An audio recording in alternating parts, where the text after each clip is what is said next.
The Titanic submersible that gripped the world's headlines met its end in what the US Coast Guard calls a catastrophic implosion that killed all 5 passengers aboard.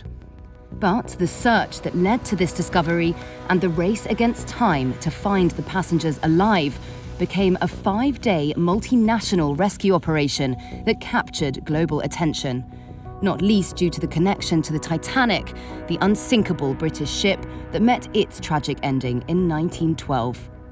Here's how it all unfolded and what we know so far about what happened. This is an incredibly complex search operation. We're losing time and we're losing opportunity to find them alive. OceanGate shouldn't have been doing what it was doing.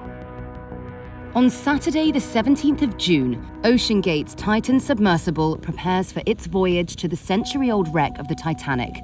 That day, British billionaire and adventurer Hamish Harding, one of those aboard the sub, posts online saying, "A weather window has just opened up and we're going to attempt a dive tomorrow." He doesn't post online again. At 8 a.m. on Sunday, the Titan submersible begins its descent, triggering the 96-hour countdown, which is the window of oxygen supply the vessel has from the time it's sealed. It should be a 2-hour descent to the wreck of the Titanic, which lies at a depth of 12,500 feet in the North Atlantic Ocean. But 1 hour and 45 minutes after setting off, communications between the sub and the surface vessel are lost. This moment, it later transpires, is seemingly important. The submersible has been scheduled to return to the surface at 3 p.m, but it fails to appear. The Coast Guard is notified at 5:40 p.m. By Monday, US and Canadian ships and planes are swarming the area, some dropping sonar buoys that can monitor to a depth of 13,000 feet.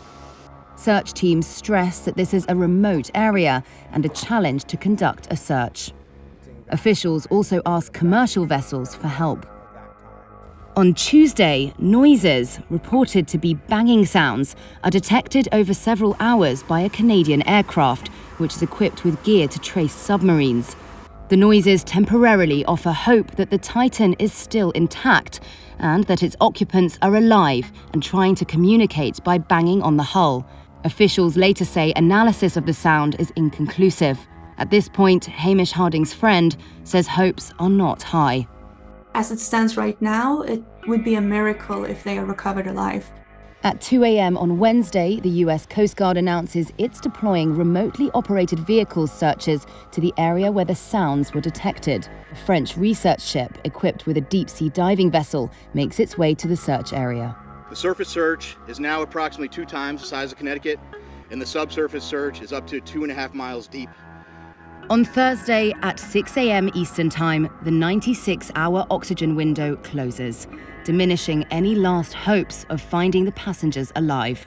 At 2 p.m., a debris field found on the seabed is confirmed to contain pieces of the Titan submersible. The pieces were found by a robotic diving vehicle deployed from a Canadian ship, lying some 1,600 feet from the bow of the Titanic.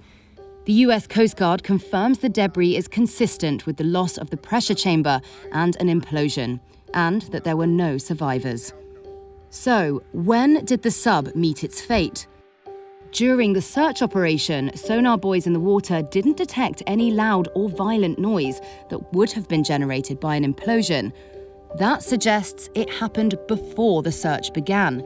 The position of the debris field near the Titanic seems to suggest the failure occurred near the end of its descent, all the way back on Sunday around 9:45 a.m. when contact with the sub was lost. Separately, it's been reported that acoustic data detected by the US Navy had an anomaly consistent with an implosion or explosion near the submersible's location when its communications were lost. In an interview with Reuters, James Cameron, who directed the Oscar-winning movie Titanic and has ventured to the wreck in subs himself, said he learned of the acoustic findings within a day and deduced what it meant. Search, search, search. 4 days of search. They're searching everywhere. They were running around with their hair on fire. The sub was right where it was. It was literally on the seafloor below its last known position. Look, Monday morning when I first found out about the incident, within an hour and a half, I had the following information. They were on descent. They were at 3,500 feet. They lost comms and tracking.